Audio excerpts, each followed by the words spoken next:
বাড়িতে এবং এই কুরবানিতে আপনার প্রত্যেকটি মানুষ যারা রেলে যেতে চাইছে তারা সহজে বাড়ি পৌঁছাতে পারবে।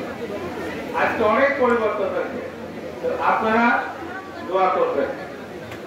আমাদের মধ্যে যারা প্রবীণ আছে,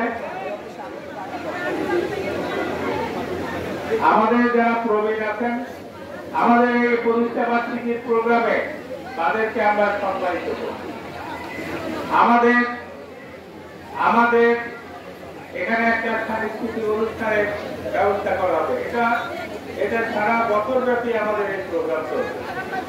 আজকে গরমের মধ্যে আমরা একসাথে এই প্রোগ্রামগুলো করলাম না, আপনাদের কষ্ট চেষ্টা করে।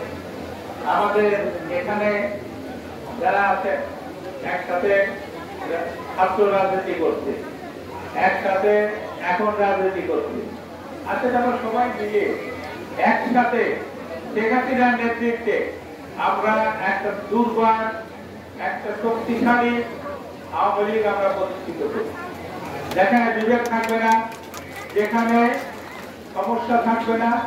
আমরা সবাই মিলে দলকে শক্তিশালী করার জন্য আমরা চেষ্টা করব। আমি আবারও আমাদের